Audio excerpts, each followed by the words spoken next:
I want to thank you so much for joining us. It's such an interesting thing, especially with your family, right? So we're talking to a lot of moms with children who are sports folks, but you have kind of a whole family history. You know what I'm saying? So give us just a tad of background about your sports background. I started running when I was a youngster, but probably around 11, 12 years old. And going through high school, undefeated in high school, had the state record for over 30 years. And then I went to college, and I was at the University of Tennessee, about a 15-time All-American, 9 or 10-time NCAA champion. And that kind of is like the baseline of who I am track and field wise. And the big story, I guess, as I think about it now, in 2000, my family went 1, 2, 3 in the 800 meters, which is 2 laps. And we were the first family that went 1, 2, 3 in any event. So we represented the United States over in Sydney, Australia. Wow, that's amazing. My track. Yeah, my track. 3 decades of competition. That's something. That's so incredible. So as we were talking, so many in our audience, are asking, especially when you have children, for one, because I've known Talitha Ford since she was a thought, I think. Yes. Absolutely. Because you would always bring her to my events. And so it's so wonderful to see. I mean, in one way I would think, you know what? It did catch me a little bit by surprise because she kind of was in a lot of things. So tell me about what she did as a youngster. Well, thanks for asking, Wendy. Actually, when she was young, because of the family pedigree, she did everything except run. So you're right. She was doing gymnastics, and she was always the taller one. She probably would have been better doing rhythmic gymnastics, but we didn't have that out here because she was flexible, but she was just really tall for her age. And she did equestrian and soccer and basketball. So she did everything except running. And she got into running probably with 13, 14-ish. And then when she turned 15, that's when she kind of got into her space. And she did not run my event, which was 800 meters. She did the 1 lap in sprints. So the 200, the 400, and the 100.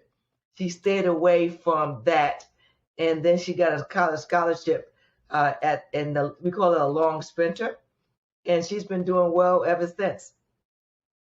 That is so interesting that she really found, pardon the pun, her stride when she was like 15 years old. Yes. I'm sorry. Go ahead. I think that she found her stride because we didn't push her into it. Nor did I have to live my life through her. A lot of parents push their kids in an event or in a sport, and they live their lives through their kids. And I had a very accomplished athletic career. No need to do that, 1. And 2, it does that child no good putting your thoughts and your experiences on them. So I was really careful not to do that. And then when she did hit her stride, she didn't want to do the 800. When she was a freshman, she ran cross country and the 800 because that's what I did. But then her uncle, godfather, said, you know what, let's see if she can sprint. And she was really fast. Therefore, she stayed in that space. So that was a blessing to be flexible enough to say, hey, let's try it, as opposed to saying, no, you're going to do 2 laps no matter what. Wow. Yeah. That's a lot. There's a lot of history there and things like that. I think you brought up a really good point, which I do try to tell parents. I mean, even with your great accomplishments, if your child doesn't want to do it, it's just not going to happen. Right. And I think sometimes parents have a hard time thinking that because, yes, sometimes our children want to please us, sometimes for a while. But in the end, doing the athletic, it still takes hard work. You still have to put in the work, right? That's one thing we can't, channel our energy into our children.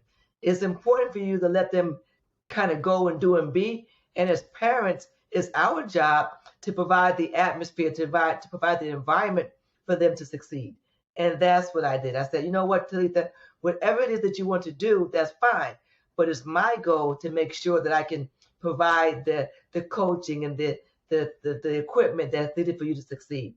And when I did that, and because I thought like that, it allowed her to flourish and blossom. So that's great. So let me ask you this question because it comes up a lot is how do you look at coaches? Were you able to sometimes say, "Oh, I think that may not be the best coach for you," or how do you relate that? Because that can be a very challenging thing for parents. Well, I'm going to give you my background, and then I'm going to give you a suggestion for other people. Where we went to school, like I'm in high school, but when Talitha was going to school, the coach was not a sprint coach. He was a distance coach. And I found a coach that was locally that could help her initially when she was 13 and 14 years old. So even though she was in high school at 14, the other coach coached her because he did not know what to do with Talitha. And then when Talitha got to be 15 and hit her stride, we found her godfather who coached her, because then the coach that she had couldn't coach her because he didn't really coach people with that ability. So we just happened to have the right camaraderie and understanding that, look, she will still run for the school, but because you can't coach her, let me find someone else to coach. And then I asked her godfather, he said yes, and then the rest is history. However, if you're in a situation at another school, you may not have those options, and the coach may not be as acceptable to having an outside person coach your child.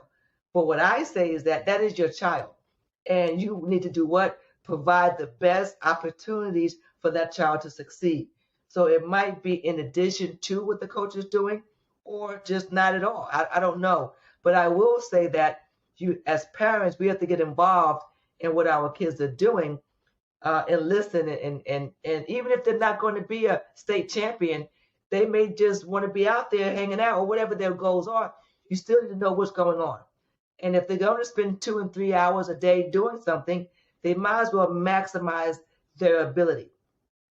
And as parents, we have to be prudent about that and make sure that we understand that, look, everyone's not going to be an Olympian, a state champion, or a county champion, but we as parents have to make sure and navigate and be alert to what's going on. There's so much noise out there, so many behaviors going on out there. So we need to know that our kids are being guided by a coach who is also a responsible adult to make sure that our kids are safe when they're not with us.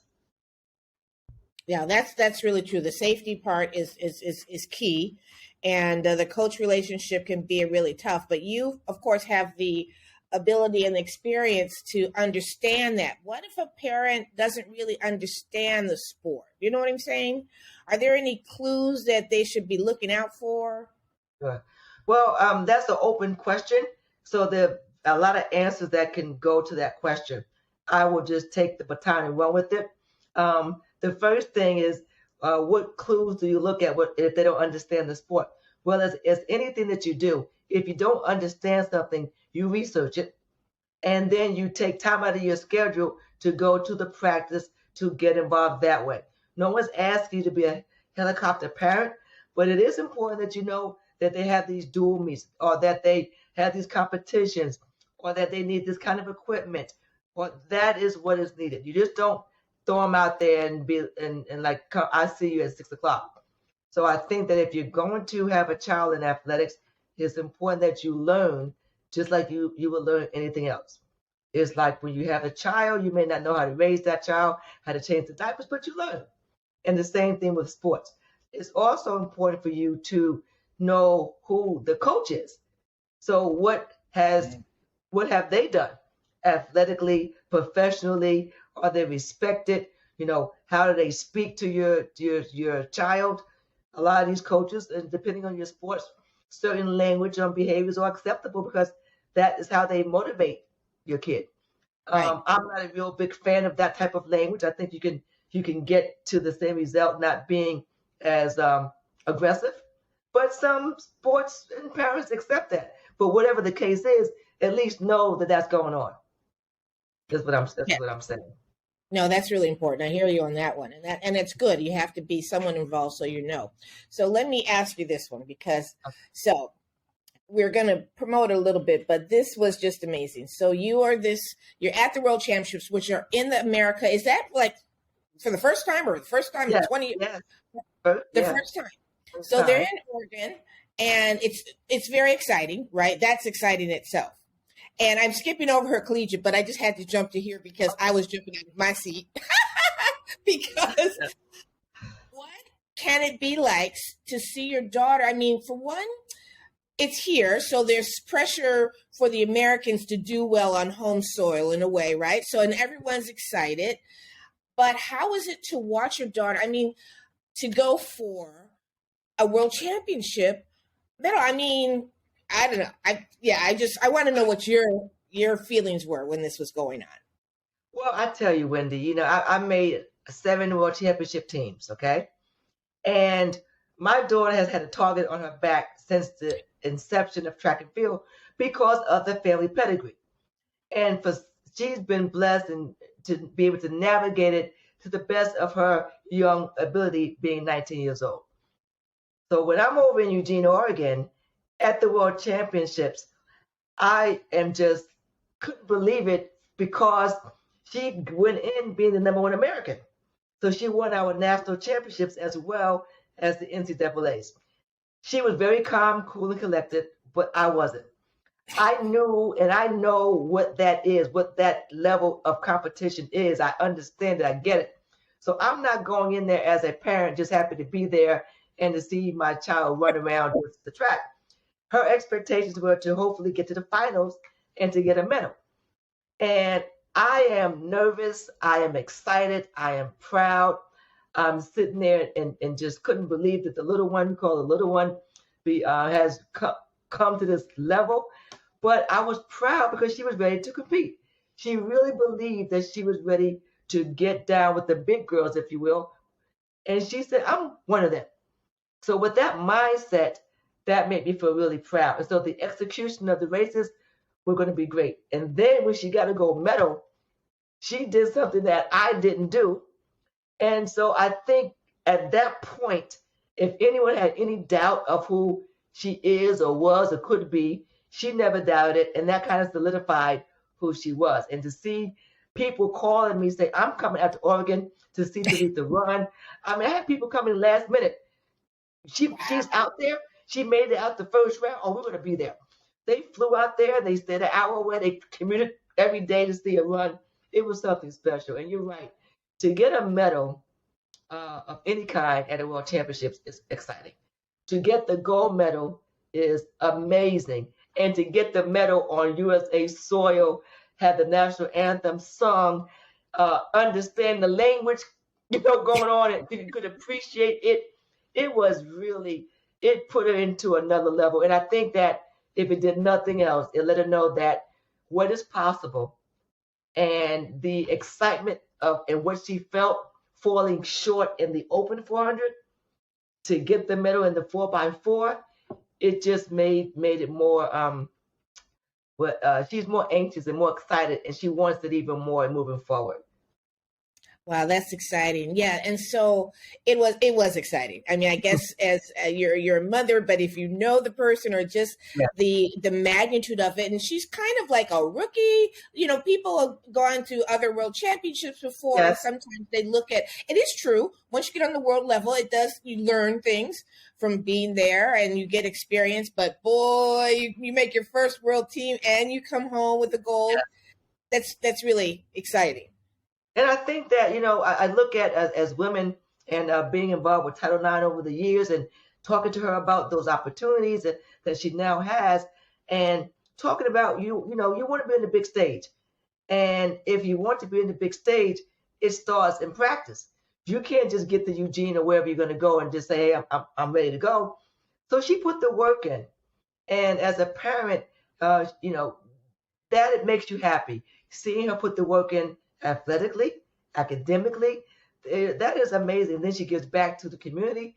So I think that if there's any doubt at times if I did the right thing or God blessed me in this space, those moments makes you feel good. And it gives you that energy to keep going again, to keep going, because it's just the beginning. She's only not, well, she's 20 now. She was 19 then.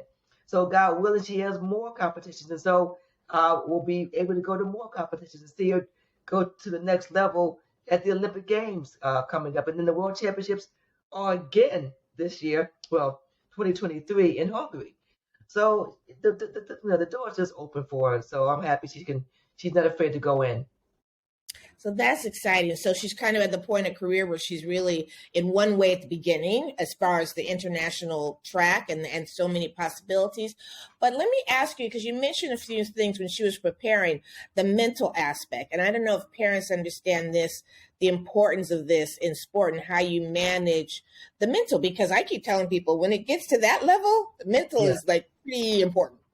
Yes. So how do you manage that with your child? Well, I think at all levels, mental is important. I tell parents it's important to speak so your kids can listen, and then you listen so they can speak. And that is the very first foundation of creating a nice mental platform for them. Whereas if something is not going right, they can speak to you because they know you will listen. And if you see something going awry, you can speak to them so they can listen. And I think that mentally, it's about just sitting down and being able to have a conversation. And look, when you have kids, they may not want to talk to you, but you have to be the eyes and ears. You have to have friends. You have to figure out how to get to them. It may be when you go to a show, or if you go for a walk, if you do some coloring, if you whatever it is to get their mind off of the pressure, but then you can now interject conversation and they will be able to speak to you freely. And the mental is, a strong body, strong mind, strong future. And if you don't have a strong mind, and it's not about, I can do it, I will do it. It's not that. It's just being able to deal with the adversities and also being able to deal with the good times and being true and honest to yourself. And mental, for anyone, but no matter what level you're on, you're going to get nervous. You're going to question your training. You're going to question your coach.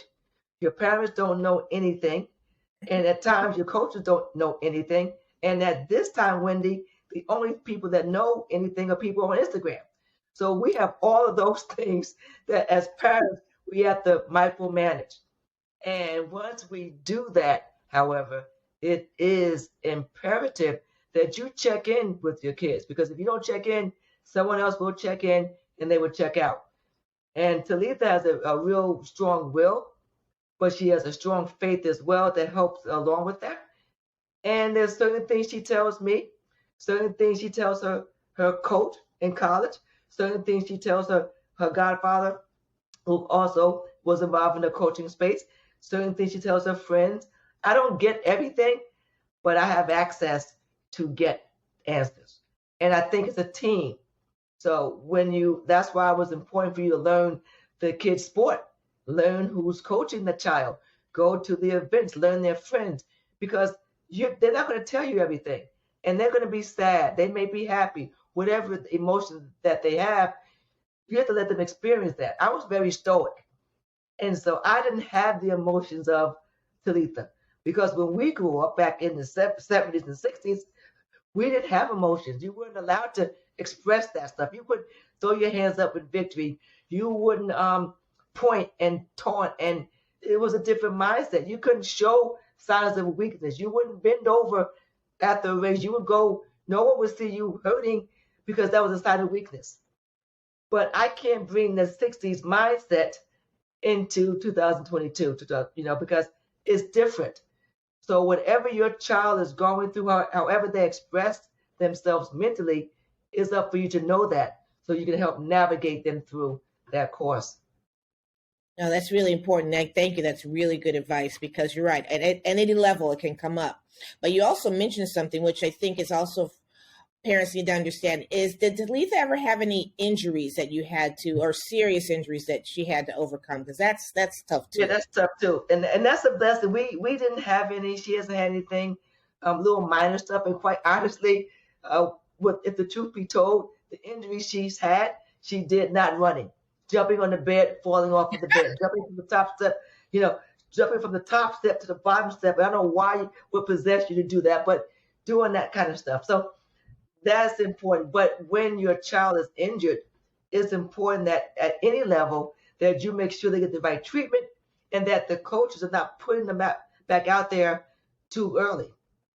A lot of times, if you have a child that is aspiring to be great and they have talent, a coach may throw them out there saying, hey, just do this to get points, to win a dual meet, to win a national championship title.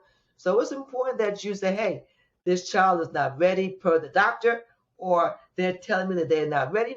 You have to get into that space because, it's a business, Wendy. And these coaches are trying to win championships, trying to get medals, trying to win county, state, national, world championships. And so they don't care a lot of times if they are not 100%, because if you have a great athlete, if they compete, they may still be at 90%, still win. If the athlete isn't that good, they may say, I don't care either. So that's why as parents, you have to get to know the coach, to know the mindset, and to know what you're putting your child into. Yeah, that's really good advice because, it usually does happen. You're right. Oftentimes it's not from your sport, but it happens and it can stop you. And deciding the time to get back in is really critical. Mm-hmm. So I want to ask you, as you mentioned this, and this is really big in your world as well, besides the athletic history, is the academics, because Talitha is a really good student, but that's also part of what you do. And talk about managing both, because that always comes to play. There's, athletics takes time, sports takes time, then people want to have friends and be social. Yes. Tell me about that, how she's put that all together and how you all did as a family. I would love for her to have been able to tell you that. I think that it started from the beginning. I was really structured with Talitha. So she came up in a structured household. Doesn't mean that if you're not structured, if the parents are unstructured, the kid can't succeed. But that is what I gave to her. So that is what she saw. Schedules, writing down stuff, being on time, studying, running. Oh, you can't go to every party. That's what she kind of was exposed to. And again, other families do different things. But for Talitha, because she saw that, she applied that to her lifestyle. And I think that I always say, it's hard to balance something. I don't really believe in a balance as far as how do you balance it? If you take this in, you take that off, you put that. I don't really look at it as a balance. I look at it as just life. And sometimes you're going to put 90% into track and maybe 10% into your school at that time, because depending on the time of year, it may be NCAAs or your state meet, and it just may be a regular school day. So that will get more attention at that time. Then there may be times when you're taking the SATs or whatever, that's going to get more time over track practice. So I don't say that 50-50. I always say the balance comes with is 100. And depending on what's going on will help you navigate if it's 80-20, if it's 50-50. And so that's, kind of how we did with her. And we always said, if you don't, strong body, strong mind, strong future. So she knows that. She knows the importance of education. She knows the importance of maximizing the skill sets on the track and in the classroom. But most importantly, she knows the importance about being a good person and a solid individual. Spiritually, academically, athletically, those are the things as parents we want them to learn. And being in sports, you learn that. You learn about focus, about discipline, about being on time, about being prepared, having a purpose. You learn all of these things, and these are the same skill sets that Wendy, that you need to have a successful business. I'm sure, what you did in gymnastics and what you learned over the years helped you with your foundation. So it's been around for more than 5 years. Most businesses don't make it to the 5-year mark. Then you make it to the 10-year mark. You make it to the 15-year mark. You're at what, 25 years somewhere that's there now. That's an amazing feat. And I'm sure sports had a play in that, a hand in that. So I tell parents, your kid may not be an excellent athlete, but what they're learning from the sport transcends athletics. Yeah, that's really important. You're right. It will stay with you. It'll definitely stay with you. And I think that structure was really interesting because the one thing I don't think people always realize is athletes do have to be quite organized. Yes. Even, so you have to be able to manage this and then your emotions, but school, because Talitha, you were tell me about her studies, where she is in school now. Thank you. I'm so proud of Talitha. As a parent, and I'm speaking to parents out there, you don't know if your kid's gonna make it to 15 because those teenage years could be difficult. Then now she's in college, and I think that academically she's studying international studies and political science. She's a double major, and then she's also doing Asian studies. So she's doing. She really, in the scheme of things, she would like to be a GM or a CEO of a sports team, and she also wants to bridge sports and Asian studies and all that together. She wants to kind of make that connection. So that's what she wants to do. And again, as a parent, it's my job to make sure that I provide the resources for her to do that. She's really hard on herself. She had a final the other day, and she was like, I got to get a whatever because I have to get a certain grade. So she wants to have a 4.0, which she does, and she wants to maintain that. But she was really adamant about getting this A in this course because I think it was said that not many. She's the only athlete on her that's at that school that's been on that track. And the teacher was like, I don't know if you're gonna be able to do that. And so she was like, I'm gonna show you that I can. So she had an A minus, but she took the final the other day. She aced the final, so she got an A. And the teacher came over and said, congratulations. And she told me the teacher said, you're really smart. And she said, yes, I'm taking your course again next semester, but the second series of it. And that, lets you know what kind of person that she is. If you tell her she can't do something, she's not going to listen to that. She's going to figure out how she can do something. And again, as parents, we have to make sure that we feed them that information because people are going to be saying what they can't do. There's a bunch of cans. I can't do that. You can't do that. But you have to find out what you can do. And it may not happen immediately, but slow and steady wins the race. That's good. A lot of track analogies. I love it, but it's true. It's really true. You have to balance the beam and be able to swing on the bar and be able to fall back and grab it, So I can give you some tumbling ones as well. So we can do gymnastics too. But that's true. That's true. I know. It's a couple of sports stuff. We're keeping it going. How we live yes. our lives. That is hilarious. So, do you have any? What would you say one of your biggest challenges was? Do you have one that you can think of with her? Her journey through sports for you as a mom. Yes. My biggest challenge was to let go and to let the coaches coach and be comfortable with it. By that, because I know so much and because they respect me, they allowed me to kind of go in. But I had to know when I should go in and when I couldn't go in. For example, when COVID came, she went to college, but 2020. But because of COVID, there was limited contact. He does not know mentally how she works because they can't communicate. They do workouts, and then after the workouts, you have to leave. It's smaller teams. It's like 10 athletes per hour or whatever it was. It was not the whole team. I had, at that time, I was allowed to go and say, hey, this is what she needs mentally. This is how she reacts to this, because he didn't know. Now it's been 3 years, so he understands it better, so I don't have to go in that space. So the biggest problem, what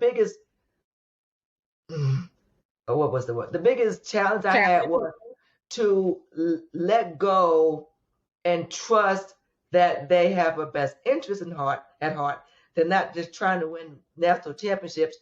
They're trying to have a graduate, to run fast, and to be a good person. And that was the hardest piece, letting go, back and off.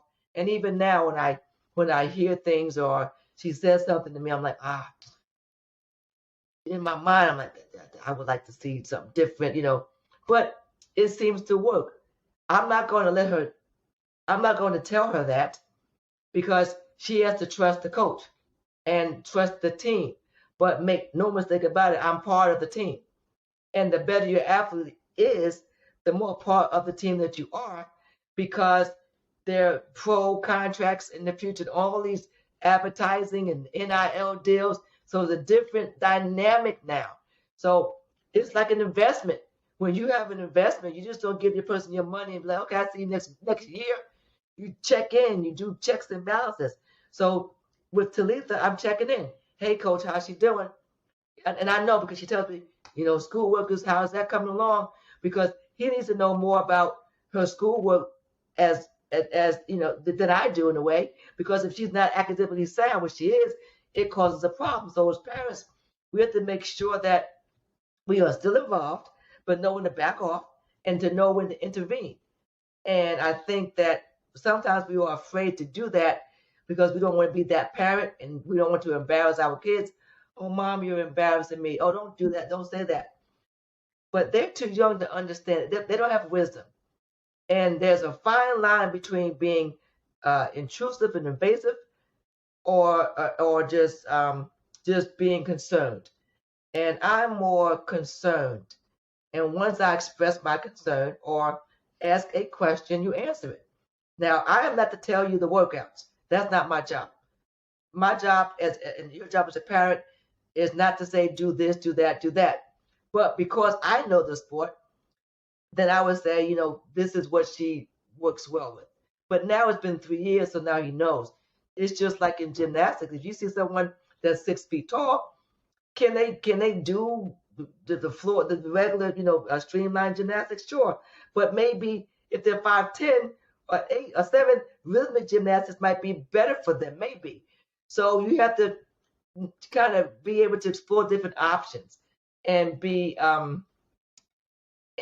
explore different options. So for Talitha, again, for me, it was something that I had to do, and I felt that I could do because of my track pedigree. But I'm a parent. I'm not the coach, but I'm an Olympian. I've been on the world championship team, so I understand the dynamic. So they did give me that respect.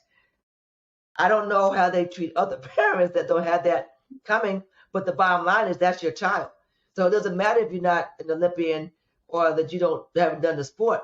That's your child. And again, we go back to we want what's best for your child, and you want what's best for your child, and they have to understand that. And if they don't understand it, it's your job to help them to understand that. Yeah, that's right. I mean, I think that's really great advice. It has been, I mean, for one, you do this so well, and you really are educated in using your platforms for people to get better and to stay healthy. We've done all the events over the years, but really, and I want to thank you so much for coming on and tell Talitha we're pulling for her, and you guys made for an exciting summer for me. I tell you. I'm so glad that you enjoyed it, but I think that this interview was even more special.